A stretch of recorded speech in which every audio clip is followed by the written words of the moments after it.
Filosofi dalam kehidupan saya untuk menjalani karir sebagai profesional, yang pertama adalah setiap planning dan kegiatan dan hal yang kita rencanakan untuk kita lakukan, kita harus selalu memberikan value add. Value add terjadi apabila kita memiliki fokus untuk berkontribusi dan juga fokus untuk bisa memiliki perencanaan yang baik untuk membawa suatu ide atau gagasan itu menjadi sesuatu yang bisa diimplementasikan dan bisa menghasilkan suatu produk atau suatu gagasan dan ide-ide yang bisa menciptakan nilai yang berkelanjutan. Jadi perjalanan karir saya, awalnya saya itu lulus kuliah di tahun 2001, di mana di 2001 itu kondisi perekonomian Indonesia tidak baik ya, setelah Asian Financial Crisis, diikuti dengan kondisi reformasi dan social crisis yang terjadi, social political crisis yang terjadi saat itu.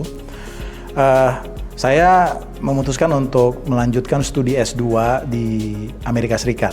Dan di Amerika Serikat saya mendalami bidang keuangan, fokusnya khususnya di corporate finance. Dan saya setelah lulus kuliah di sana mendapat kesempatan untuk bekerja di sebuah perusahaan yang cukup ternama, investment services di Standard & Poor's. Nah, saya menekuni pekerjaan di sana kurang lebih sekitar 2,5 tahun sebelum saya kembali ke Indonesia. Dan di Indonesia saya memulai karir saya di dunia perbankan. Dan saya berkarir di beberapa bank nasional, bank asing, dan juga di investment banking di Indonesia.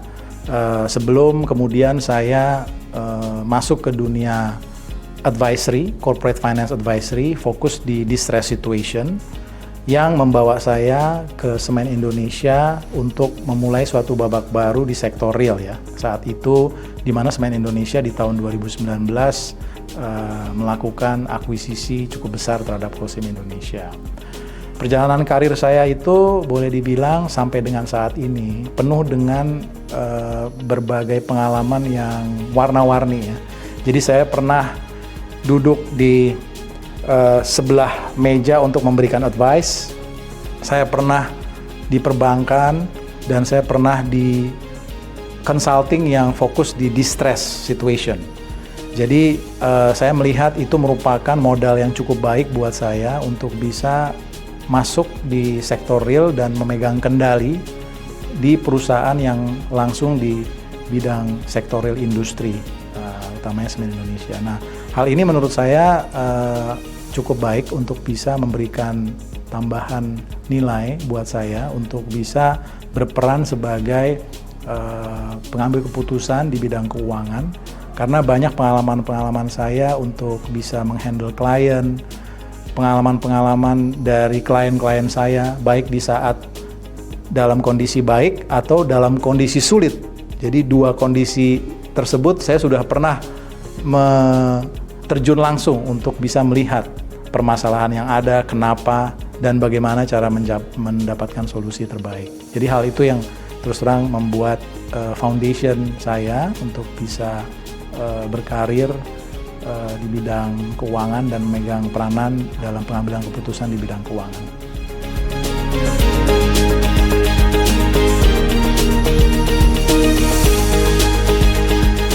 Yang pertama, di dunia keuangan itu kita harus punya network ya, itu nomor satu. Kenapa? Karena di bidang keuangan segala sesuatu bisa secara teknis kita perhitungkan di atas kertas. Tapi dalam hal merealisasikan atau mengimplementasi, kita harus memiliki network di market. Jadi market, capital market, banking market, financial market, seluruh financial market, investor market, equity maupun debt, itu kita harus memiliki network. Itu menurut saya merupakan kunci utama. Karena bagaimanapun juga kunci sukses seorang CFO itu adalah bagaimana dia bisa merealisasikan suatu strategi keuangan, baik itu dalam hal mendukung bisnis operasional sehari-hari maupun corporate action yang akan dilakukan itu bisa terrealisasi. Artinya contohnya bagaimana misalnya kita bisa merestrukturisasi sebuah perusahaan yang membutuhkan investor, angel investor untuk masuk dan juga membutuhkan bridging distress situation financing. Kalau kita nggak memiliki network, kita bisa menghitung di atas kertas, valuation, kita bisa menghitung restructuring plan. Tapi kalau misalnya kita nggak memiliki network yang kuat di market, agak sulit untuk bisa merealisasikan atau mengimplementasikan strategi dan perencanaan yang kita lakukan. Itu yang pertama. Yang kedua adalah bagaimana kita bisa membuat suatu teamwork yang baik dari sebuah organisasi perusahaan. Karena bagaimanapun juga dalam hal mendukung strategi keuangan diperlukan bagian-bagian yang lain dalam hal mendukung revenue, top line, dalam hal mendukung cost management dari sisi production, operation, supply chain, maupun dari sisi pengelolaan human capital. Jadi teamwork dan juga kerjasama yang baik itu perlu bisa dilakukan dan diinisiasi oleh CFO dan pimpinan keuangan di sebuah perusahaan. Kami sangat menganggap bahwa suatu kemampuan itu harus dibuktikan dengan sertifikasi atau independent acknowledgement. Itu kenapa di Semen Indonesia Group kami mendorong agar personel-personel keuangan baik di holding maupun di anak perusahaan untuk bisa mendapatkan chartered accountant dan atau license keuangan yang lain yang memang mendukung pekerjaan dari sisi keuangan.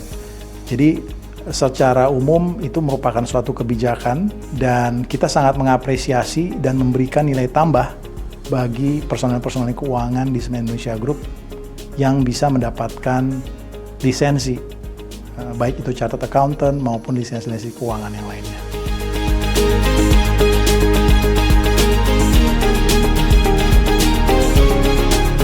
Paling tidak dalam menyusun laporan keuangan, kita harus memiliki suatu standar kompetensi.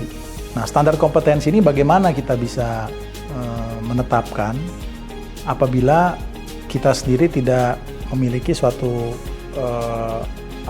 lisensi atau chartered accountant dalam hal ini.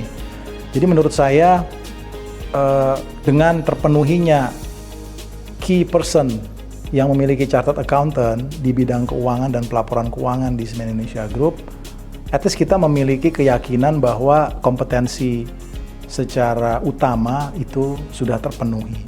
Walaupun memang perlu didukung juga dengan bisnis proses ya, bisnis proses yang baik. Contohnya misalnya dari sisi sistem iCover, sistem proses di pelaporan keuangan, kemudian pencatatan keuangan, dan juga sistem enterprise resource planning yang mumpuni.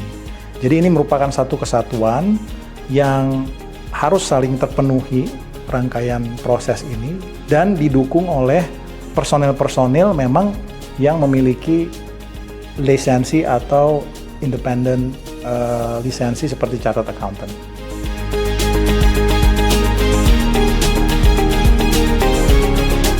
Sustainability itu hal yang hari ini harus kita fokus untuk bisa implementasikan.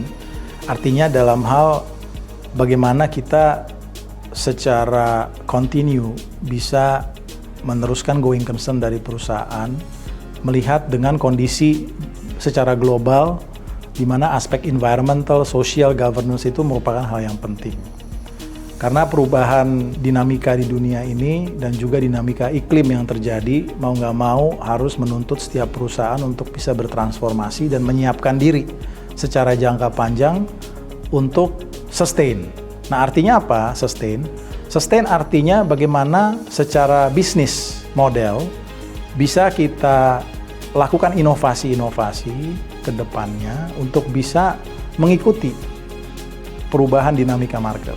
Yang kedua, aspek environmental dan dekarbonisasi menjadi hal yang penting. Karena bagaimanapun juga kita berbisnis, berusaha, beroperasi di bumi yang mana sangat bergantung pada faktor environmental. Nah, ini adalah fokus penting yang setiap perusahaan harus sudah mulai untuk bisa membuat roadmap jangka panjang, white book, buku putih, apa yang harus dilakukan untuk bisa mencapai net zero di tahun 2060 yang sudah dicanangkan secara global.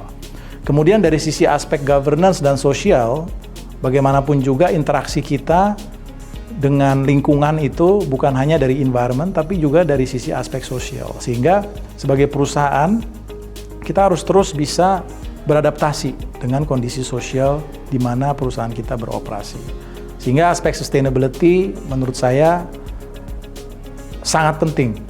Dan hal ini merupakan milestone utama kesuksesan suatu perusahaan ke depannya.